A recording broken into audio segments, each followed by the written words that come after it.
2, 3. Happy birthday to you. Happy birthday to you. Happy birthday, Mr. King. Happy birthday to you. Okay, I did not ask you to write these down because I feel like you know them. But I did ask you to remind yourself everywhere.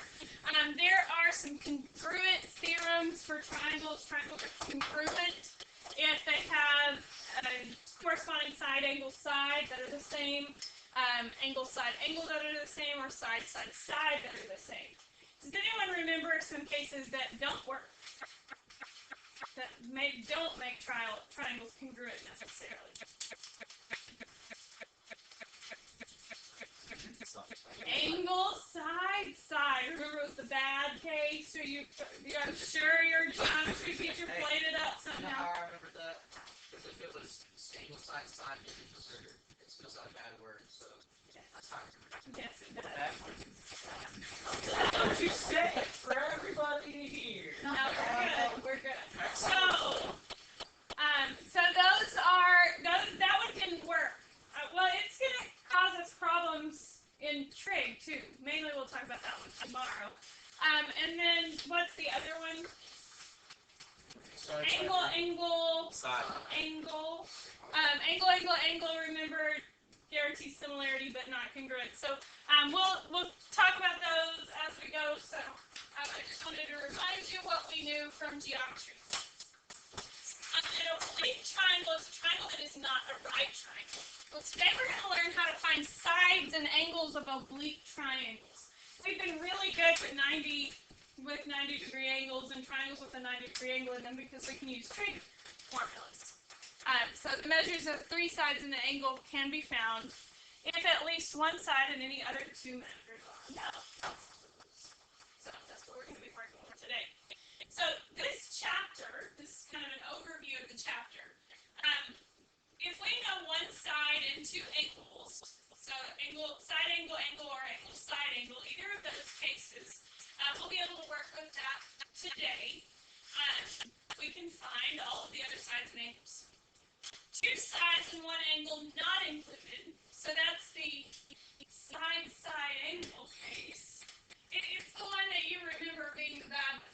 It's going to cause us some problems, and it may lead to more than one triangle that's equivalent, and that's what we'll have to keep in mind. That'll be tomorrow's discussion. And then side angle, side, that'll be several days from that. And then 3 sides known. Those are the things we're going to look at over the next few days. How we can find from these cases all of these sides and angles in a triangle. This is kind of a proof of where the formula we're going to be using all day today comes from. It's not a proof you'll have to recreate. So in triangle A, DB, we have a right triangle there. Do you all agree that the sine of angle A would be h over c? Everyone agree? In triangle BDC, the sine of angle C would be h over A. Everyone agree? Opposite over. If you solve both of those for h, you get c sine of A and a sine of c. Those 2 things would be equivalent, correct? If they're both equal to h, they're equal to the same h value, right? Which means c sine of A equals a sine of c. And then with some division, for whatever weird reason we would want to do division, you get a divided by the sine of A equals c over the sine of c. Do you think we could have equally done that with b? With angle B and side B? If we'd drawn the triangle differently, I mean, we're just labeling issues. So what that means is a over the sine of A equals b over the sine of B, and that equals c over the sine of c. This is called the law of sines. How many of you have seen it on the ACT before? They always give you the formula. Have you seen that? So this is kind of our last chapter with a few little ACT things in it. Again, they always give you that formula, but it is a pretty easy formula to memorize. That's the formula we're going to be working with today. So this is the law of sines. Side A divided by the sine of angle A equals side B divided by the sine of angle B and equals side C divided by the sine of angle C. You said this was an easy chapter? It is. Okay. Tomorrow and Monday will be the hardest 2 days of this chapter, but they're still not horrible.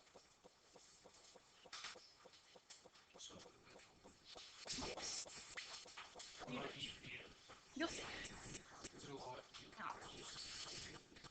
Said not. It's not due tomorrow. It is, dude. Wait, it's not.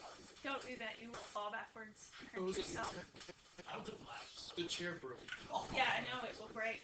You will fall backwards. I'm not leaning back. Don't do that. I'm speaking from experience. I have seen one of those back snap in half and a person hit the floor.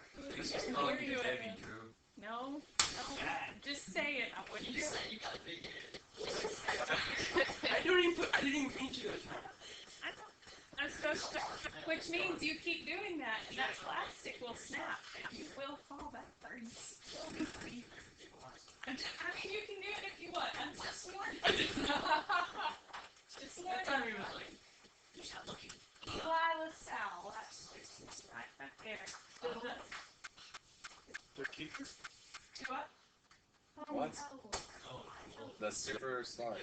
Oh, yeah, the guy that got the 5 on the keeper. Okay. Everyone, okay, this formula.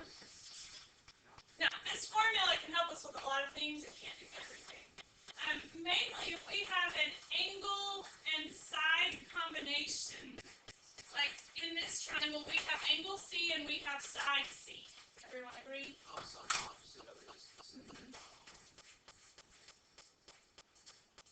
This equation says solve the triangle. Means I want to find every side, every angle in the triangle. Just mental note, this is an angle side triangle, right? Or I could even find that third angle and it would be angle side angle. What that means is any triangle like this would have the same sides. That's why tomorrow we'll have issues when we have angle side triangles, because we could have more than one triangle that had that same angle side. But this one is guaranteed to be congruent. So I want to find, when it's to solve a triangle, I want to find every side and every angle. What's the easiest thing to find with no work almost? The other angle. What is angle B and how do you know? And how do you get that? 48.6. Is that what you said? Take your word for it.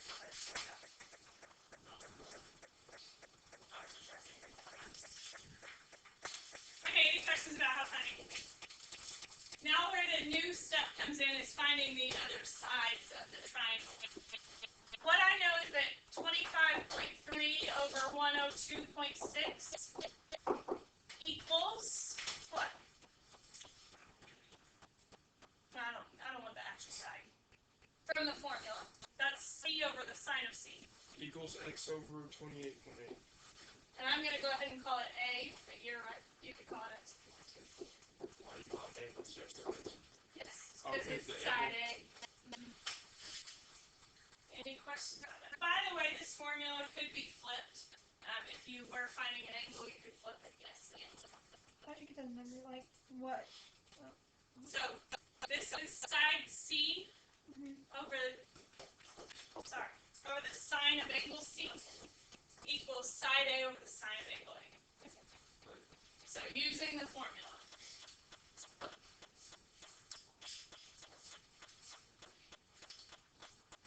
So I'm doing side A over 28 sine of 28.8 degrees equals side C over the sine of 102.6 degrees.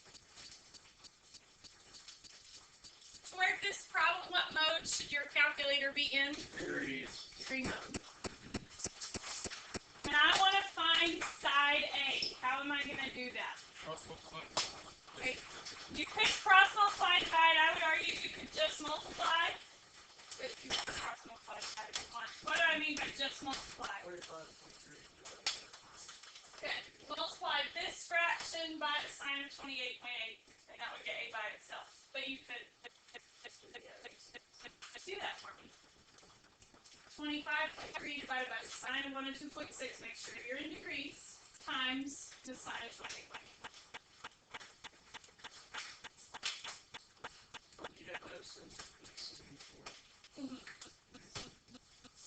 Because remember, sine is an operation. It should be ratio to the sides. Of that. 1.48.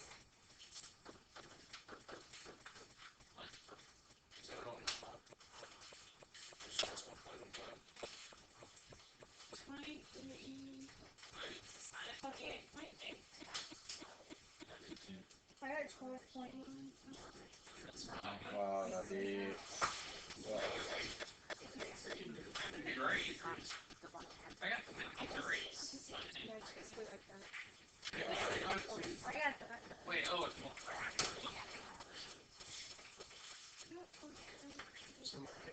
You're good. how much? Oh, so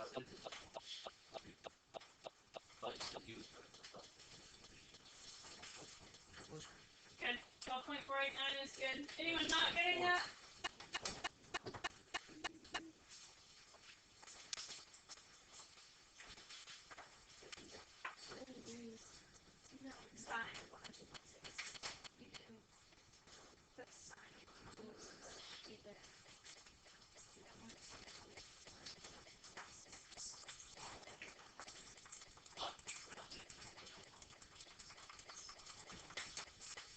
What's the other thing I need to find to finish this problem?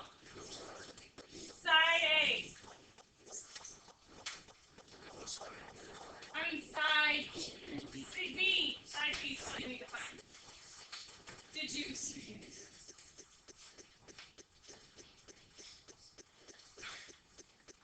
But either way works. I'll solve this one eventually.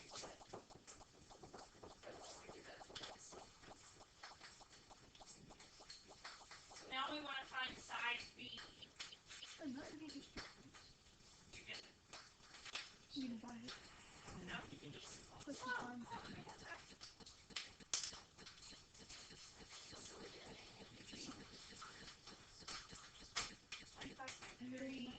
Times the sine of 28 is 12.7. Divided by the sine of 1.6. how do we use sine? Just because it's Oh yeah, e to the 1. So it is 12.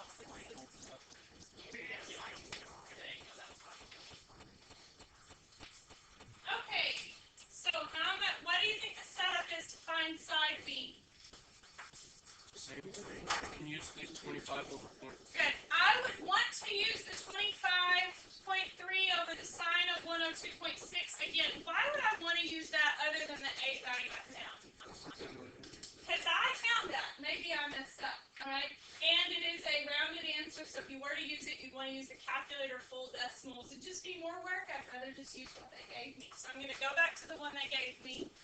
Equals B over the sine of angle B, which is 48.6 degrees. I have no option. I have to use that one. So multiply the 25.3 divided by the sine of 102.6 times the sine of 48.6 degrees. 446. That's just what we're learning. So just learning how to use the law of sines. You will need to memorize the law of sines, but to me it's not too terrible. A over sine of A, B over sine of B, C over sine of C. Or you can memorize it the other way, sine of A over side A equals sine of B over side B. They work both ways. The reason I would use it that way, which won't happen today, would be if I'm trying to find an angle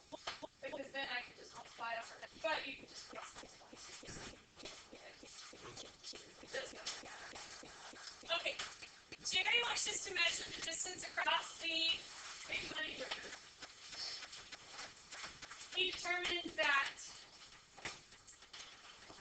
C is 117.2 degrees, angle B is 28.8 degrees, and side B is 75.6 feet. Find the distance across the river, which would be, they called that A. Just a little bit about this. This is an actual technique used in land surveying, because you're probably not going to take a tape measure across the river, right? Did you get it? Yes. I will check it. Check back with me, or check Edline. If it's not an Edline, then I'm also found some. Do what? What'd you say? You were asking questions. Oh. So in land surveying, you're probably not going to really take a tape measure across the Mississippi River, right? So how do they find out how wide it is in certain spots? This is a real way that they do distance on a place that's just not measurable. So it's pretty neat that they do it that way, or they can do it that way.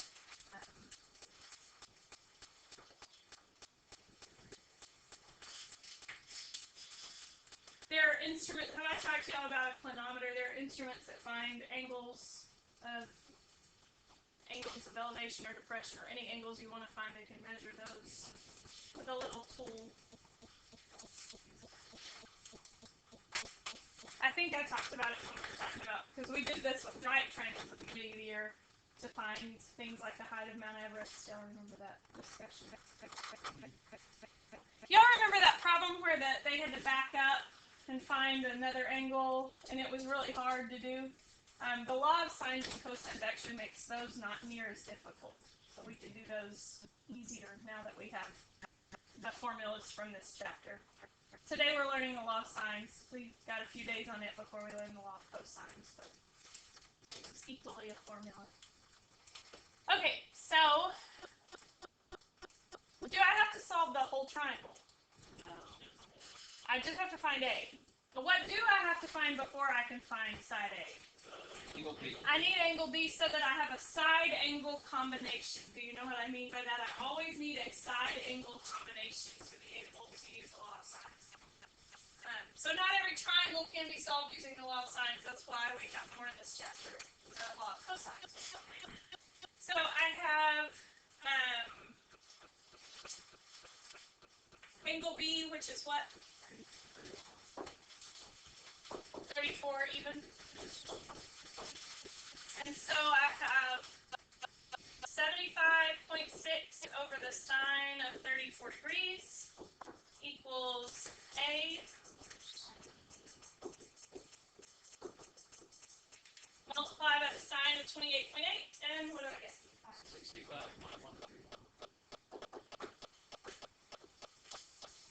And that is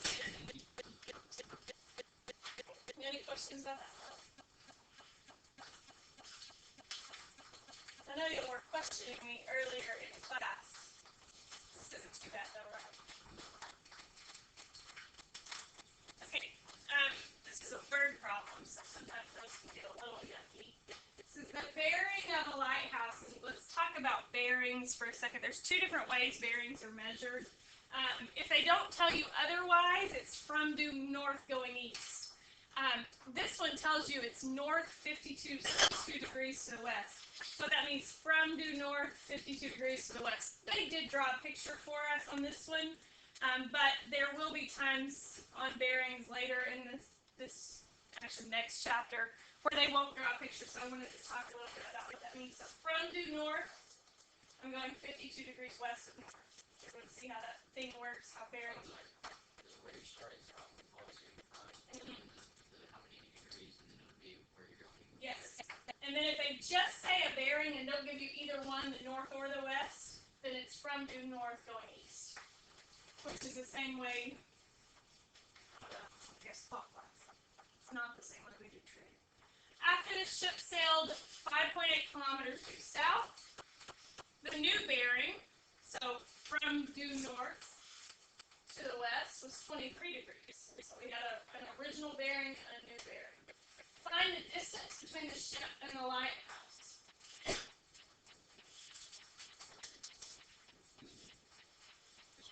So, which one is the lighthouse and which one's the ship? Well, what's not moving? What can't move? The lighthouse can't move. So this must be the lighthouse up here. I agree. And so let's read that again. The bearing of a lighthouse from a ship. So this must have been the original placement of the ship. And this must be its new position. Does everyone agree with how that reads? The ship started here at Y and it's now at X. Find the distance between the ship and the lighthouse at each location, which means, and they've labeled those nicely for us, I want to know X and Y. Do what? This one down here, 23. What am I going to need before I can start finding X and Y? The angle Y and angle Z. And at first glance, it looks like I don't have enough information, but y'all are smarter than that, I'm sure. 180 minus 52, I can do that.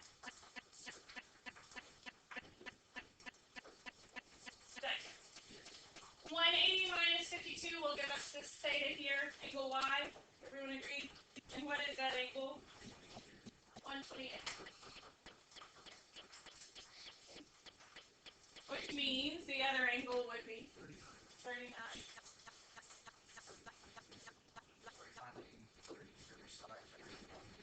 Not every side, but it ends up being every side. I want to know the distance. 29, thank you. I want to find the distance from the ship to the lighthouse at both locations. So I want X.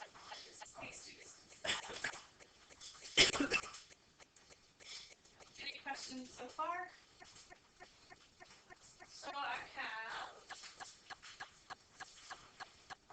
the side angle combination I know is the 5.8 kilometers with the 29 degrees, right? If you come to a problem in the book, I don't remember if this textbook does it or not, that's in degrees, minutes, seconds. Do y'all remember where those buttons are in your calculator? Under second, second halves. Yeah, that's where your degree minutes buttons are, so you need those. And the second is second divide symbol, or multiply symbol. Oh, second add. Actually, alpha add. That's alpha. Anyway, I don't know if that comes up or not, so just so if I want to find X, I would do over the sine of 23. Does everyone agree? Multiply by the sine of 23, and that gives you X.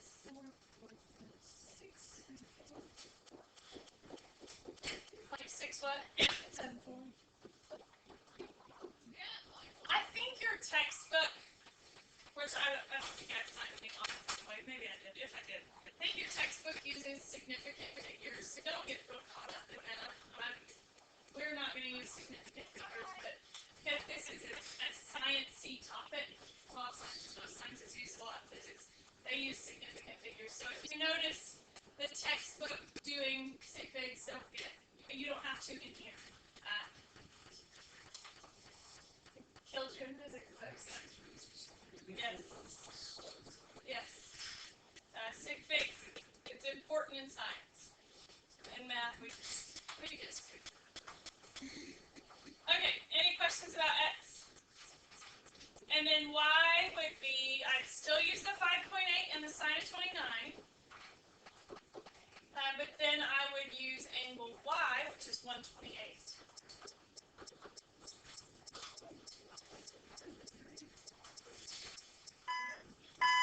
So what is sine Y? 9.4. Any questions about that? About either one of those things?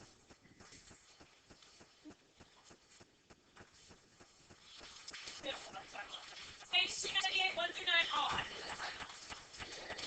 So if you're worried, Again, you don't have to match the back of the book answers. Tomorrow we'll take this a little farther and learn what to do when there could be two triangles.